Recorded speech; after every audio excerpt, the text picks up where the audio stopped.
And with that, let's talk Chris the Birdman Andersen, because I was watching. Let's see if I can set this up for you nicely. Long story short is, how do I want to put this? Well, you guys should know this. I'm from a little bitty town called Iola, Texas. I've talked about it early on in the podcast. You might even have to go to episode 3 or 4 of the Least Dangerous Podcast to realize that. But Iola, Iola, Texas. It's a town of 300 people. It's where I grew up. And I'm surprised there's only ever been one famous person out of the town ever. And that is Chris the Birdman Andersen, who currently plays for the Miami Heat. He was also on the Denver Nuggets. He's mainly known for being a white Dennis Rodman. Kind of I think that's fair. Like a white Dennis Rodman character. But yeah, he's from the high school I went to. As a matter of fact, I don't know why. My whole radio career, everywhere I've gone, whether it was in Manhattan, Kansas, or College Station, or in Waco, no matter what market I ended up in, I definitely ended up talking about the Birdman for a little bit, at least. Because, you have to. Most famous person from my hometown. I gotta mention the Birdman. Why not? But I remember I was a freshman, maybe even 8th grade. I might have been 8th grade. The first time I ever drank alcohol, there used to be this little spot called the Y. And if you are a country person, you'll know that there are always areas where people go to drink that have little nicknames. If you're in the city, I notice people don't drink as much. I think it's probably because there's cops. And that, that pretty much, what are you going to do? There's cops and parents everywhere. But in the country, it's wide open spaces, lots of dirt roads, lots of nooks and crannies to fall down into in which to drink a lot of alcohol when you're underage. Plus the cops, if they bust you, in a small town, they're all old school. So they're still kind of we'll take the kegs. You kids just be good. Enjoy your whatever illegal substance you have. We'll take the kegs. We'll load them up. The cops would take the kegs, probably drink them at the old cop house, whatever you call it, police station, which really wasn't a police station. It was called a constable. That's the law enforcement in a very small town. You just have a constable.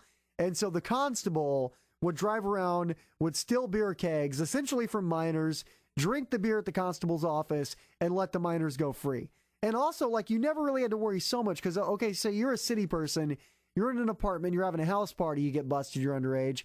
There's nowhere to run. What are you going to crawl out a window? And even then, there's probably still going to be cherries and berries somewhere right around the corner. But in the country, if they bust a pasture party, there's about 70 acres. You can you could literally just run up into inside of a cow's ass and they wouldn't be able to get you. You're just gone. Where am I going? I'm going to go up a cow's ass and they won't be able to find me. So many places to hide. So many places to be. So in the country, you would always drink in these weird, nickname spots. So there was a place called Double Gates, which I never went to. I wasn't cool enough to go to Double Gates. I don't know what Double Gates was. And then there was this other place called the Y, which was the first place I ever had a drink. So I went to the Y, and what the Y was, the reason it's called a Y, is because it's just 3 dirt roads meet. That's it. It forms like a Y. I guess it's 2 dirt roads meet into one. The 2 roads become one. Where 2 paths diverged, there was only 1 path left, or I guess 1 path diverged into 2. However you want to put it. It was a Y. All right, you got it.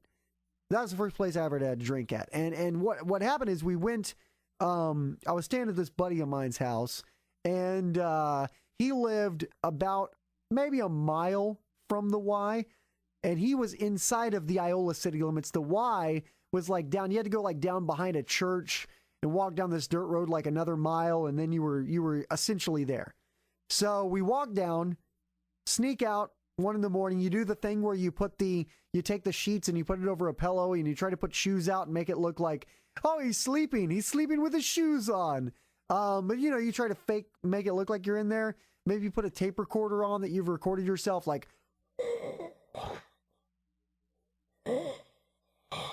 some sleeping noises on, something like that. And that sounded more like a man in an iron lung. It sounded like that's a man on his deathbed. But anyway, so you've staged the scene, you've made it look like you're asleep, you've recorded sleeping noises, and you go sneaking off into the dark of the night to find the Y, where there's going to be underage drinking.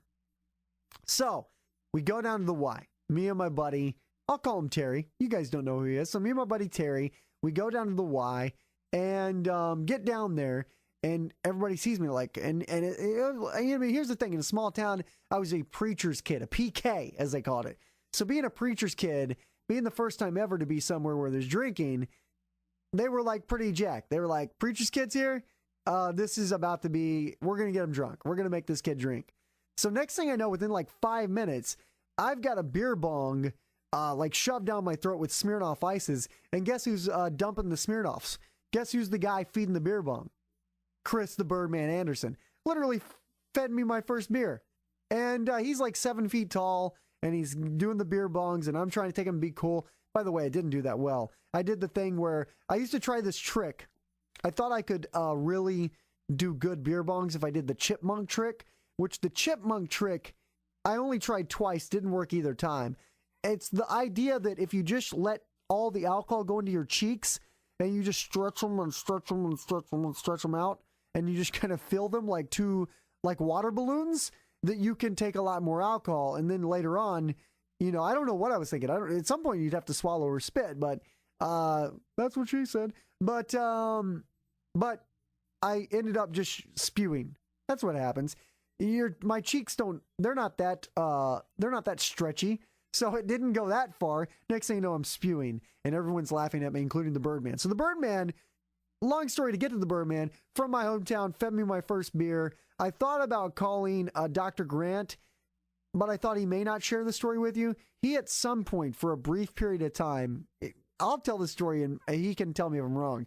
For a brief period of time, Dr. Grant lived with the Birdman, and I'm pretty sure saw his hog, and has told me that his piece was everything you think it would be for a 7 foot tall person. I don't know why I'm sharing that with you. I am, but that's what he said. So that's the story Dr. Grant maybe can tell. Long story short is a lot of experiences with the Birdman in my hometown, so I know the dude. So the fact that he later on became a famous basketball player, and he's the only person from Iola to become famous, it's a pretty big deal. Pretty interesting, pretty neat. So let me give you a quick background.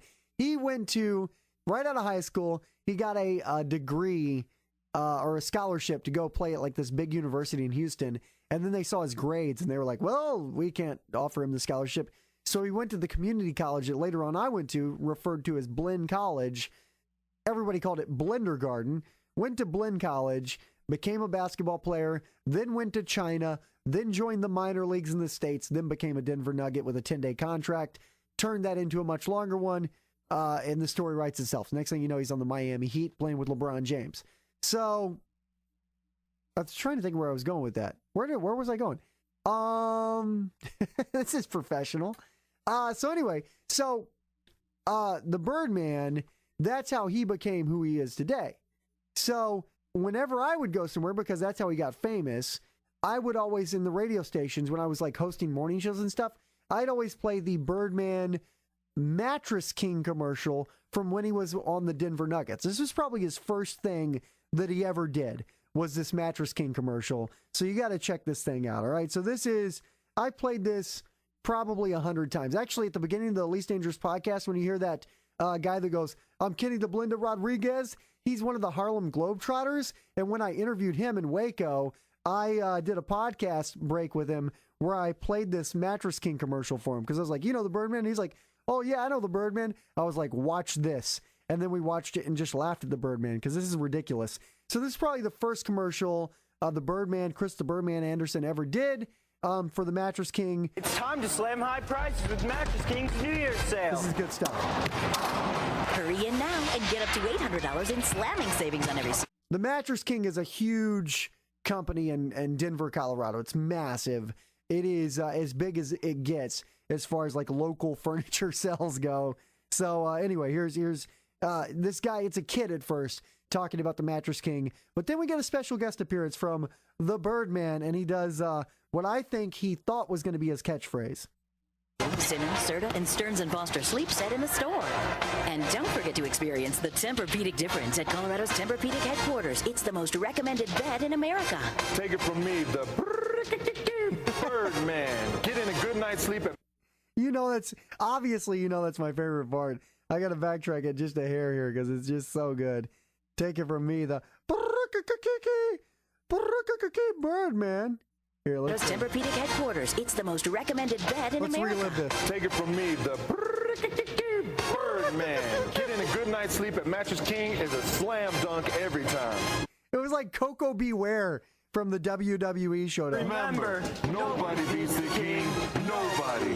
So there you go. That is the Birdman's Mattress King commercial. It was it was a sight to behold. But I played that everywhere, and everywhere I went, it was a hit. Everyone loved watching the Birdman Mattress King commercial. So imagine my surprise last week when I'm just watching a TV show. So what happened is I turned it into CNN. At first, it's like Wednesdays and Thursday nights. There's nothing great on TV, so I just watch the news most of the time. And CNN is typically what I watch because Fox is like really, Fox is like hard right-wing Republican shit, and MSNBC is like, if you want to know liberal stuff, that's where you go. CNN, I still like to see, is that old faded middle line in the middle of the highway. It's kind of boring, but it's there for a reason, and that's why I tune into CNN. So I tune into CNN, and it just strikes me within tuning into 5 minutes that the news wants to, basically they're trying to start a race war, because it was just all stories about like this cop, a white cop attacking a black kid, Islamophobia, and, like the racial divide. It's just everything that the news talks about within the first 5 minutes was just trying to start a race war in the country. And I was like, this is not good. Used to be, I thought you were really smart and informed if you watched the nightly news. Now I think you're like you're just a pseudo-intellectual. You're watching the news to feel like you're smart and informed, but if you actually buy into any of the stuff they're saying, you're not the smartest cookie in the batch, all right? That's all I'm saying. And so I was going like, hey, I should watch something different because this is too much. I don't want a race war. I don't want to watch. It's just going to depress me. What am I going to get out of this? So I ended up watching Catfish, this season 4 episode of Catfish. I think it was episode 6. And I haven't watched Catfish in a long time, ever since the original documentary came out. The documentary was great. If you haven't seen it, you got to check it out. But basically, catfishing is, for those that don't know, where a person sets up a fake Facebook profile, tries to date another person, they fall in love on the internet, only for the other person to find out that the person that they are in love with is not real. It's just a made-up profile by someone else. It's a very common thing. I know a guy who knows a guy. Sounds ridiculous, but I actually know a guy who knows a guy that's like a professional catfisher, and all he does is he tries to get dick pics, and then he collects them all for future blackmail purposes. Call a spade a spade. That's what he does. Won't name names, but I'm telling you, I know a guy who knows a guy. So turned it into Catfish, ready to watch the episode, and I was excited because on this episode, it was something that hit kind of close to home. So growing up in the College Station area, in Iola, you guys know Iola now, I've filled you in on that. So growing up in Iola, which is about 30 minutes away from College Station, when I turned it into Catfish, it was about a couple in Bryan and a couple in Calvert. Both towns very close to where I grew up, and I've spent a lot of time in them. So I'm like, this is cool. This is like a hometown kind of show. It's cool when you watch TV, even cooler when you watch TV about a town that you have been around.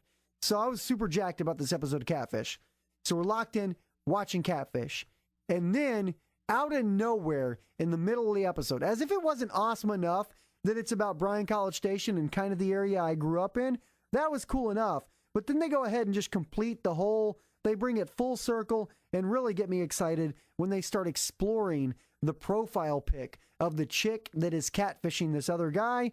And well, they uncover something that I never expected. The first thing we're clearly going to do is prove or disprove that the girl in the pictures is the girl he's talking to. So just looking at her Facebook page right off the bat, let's see. It's a lot of sexually suggestive pictures. They're looking at these are the pictures of the chick that is catfishing the guy. This is when they start to realize this is all one big catfish. Wow, 576 people liked this picture she posted. 1,000 people like this picture. Wow, she gets a lot of attention. Let's run image search. Here we go, first image. There she is. Paris Roxanne. There's a Facebook page. I mean, this feels like a fake account, too. So a lot of times what they do is they'll take an image, and I don't know how you do this, but they do like a Google image search. They drop that image into the Google image search, and it finds matching profiles. And they've now found that this catfish profile matches about 80 others out there on the internet.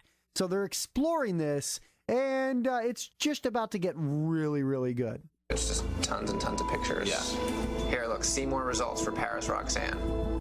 I never could have guessed where this ends up. It blows my mind. Oh, man. Whoa. Look at this one. Paris Roxanne, public figure. It's got the most likes out of all of them. Look, another one, public figure, 5,000. Another one, different, 41,000 likes. So she's a very faked person. Like there's an Instagram. It's got 132,000 followers. Wow. All right, so you're following along. They're really digging into it. They're like detectives. It's like Cagney and Lacey. They're figuring out what this profile pic is.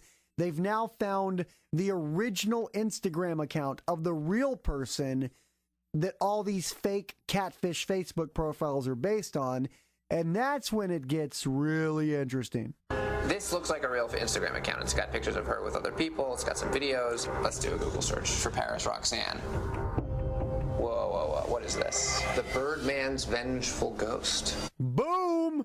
Boom! Did you hear that? Hold on. If you didn't hear that, let's just back that up just a hair here. This came out of nowhere. So unexpected. Check this out. This is really something here. Whoa. What is this? The Birdman's Vengeful Ghost. Birdman. Last December, Shelley Lynn Chartier was accused of masterminding an elaborate web scam. She began setting up fake Facebook profiles for a wide range of celebrities, including Paris Roxanne. Boom. A 17-year-old aspiring model from just outside Los Angeles. And even a 35-year-old NBA player, Chris Birdman Andersen. Both Andersen and Roxanne believed they were sending each other messages and starting an intimate relationship. So hold on a second. If you didn't catch that, there's this lady who's like a 40-year-old lady who has set up 2 different fake Facebook profiles. One for this real 17-year-old model called Paris Roxanne, and one for this real 35-year-old NBA player who you guys have heard me talk about now, the Birdman, Chris the Birdman Andersen. So this one lady has set up fake profiles for the both of them, and she's sending them messages from each other. So she's almost like acting as the middleman. She'll send a message pretending to be Chris the Birdman Andersen to Paris Roxanne, and then she'll get the message back, send that message to Chris the Birdman Andersen, and then he'll send the message back. So she's messaging them both, but she's like in the middle of it. So she's like doing like a really complicated catfish. This weird lady, the criminal, is in the middle, and she's sending a message from a fake profile to Paris that's pretending to be the Birdman. She gets the message back, and then she sends that message to the Birdman from a fake profile pretending to be Paris Roxanne. Is that making sense? It's complicated, I know, but it's crazy stuff. So that's what's going on. They dig a little deeper. But their messages were being filtered through Chartier's fake profile pages, which meant she could manipulate any of their messages, and she did, often. Eventually, a meeting was arranged between Andersen and Paris Roxanne. Now, this is a real meeting. Even though they're still having their messages intercepted by this weird catfish lady, the Birdman, who's real, and Paris Roxanne, who's real, decide to meet up together. They're still talking to each other just through this weird catfish person in the middle, so they decide they're going to have a meet and greet. They spent a few days together in Denver, had consensual sex. Points. And then Roxanne went home. When the pair stopped communicating, Shelley Lynn lashed out like a scorned lover. She blackmailed Andersen for hush money by posing as Roxanne's mother. I know what you did, she told Andersen. The legal age of... So the Birdman got a hookup out of this. He's 35, the chick's 17. I mean, but in Colorado, age of consent is 17, so he got away with it. But this chick starts blackmailing him. In Colorado is 17. Andersen knew he hadn't broken any laws, but he decided that a small payoff was better than a public relations fiasco. So they agreed to send a nominal fee to an undisclosed location. Wow. District attorneys in Colorado. I'm telling you, it was good enough this is in my hometown. It was good enough the episode was based in Bryan, Texas. Add to that it had the Birdman in it. It was like Def Comedy Jam at my house. I was running around, screaming, doing circles around the couch. I couldn't believe what had happened. Filed 15 charges against Chartier. The trial won't be scheduled until 2015 at the earliest. Shelley Lynn set up, almost like Cupid, this famous basketball player and this 17-year-old girl from California. Their relationship ends. She gets upset, figures now that they've had sex, and one of them is very young, I can now use this against him. The bottom line is, whoever Felipe's talking to is using the pictures of this girl, Paris Roxanne. She's been used as bait before in a catfish scheme. That's it. Bam! Right there. That's all you need to know. Holy crap. Yeah, the Birdman was catfished. That's... It was really something, man. I was freaking out. I couldn't believe it. So I was very captivated by that whole thing. And then I found the Newsweek article, thanks to Wired Serial. I told him this story earlier this week, and he found the Newsweek article. And this is really, boy, this was Kevin Bacon, 60 degrees of separation like no other. Because I used to hang out with this, I used to hang out with this guy called Lazarus Long. His name was Lazarus. I'm not kidding you. Lazarus. And so Lazarus's brother was named Zeke Boozer. Real guy. Lazarus Long's brother was Zeke Boozer. Used to hang out with these guys.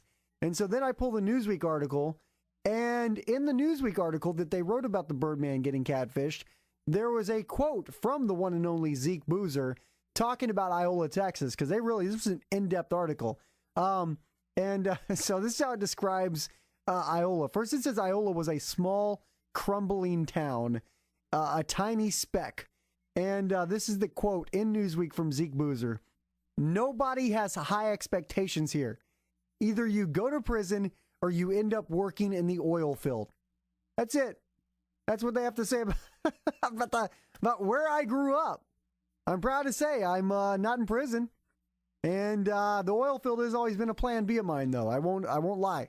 If things go sour, if literally 10 less people listen to this podcast, I'm probably going to be in the oil field soon. So Zeke has got a point. But when I read that Zeke Boozer was quoted in Newsweek, I just couldn't believe it. So this whole thing has blown my mind. And finally, that brings me to all the time that I've spent watching Birdman clips on YouTube. And I found what I consider to be the ultimate Birdman YouTube clip. He loves like being weird around reporters and making things awkward.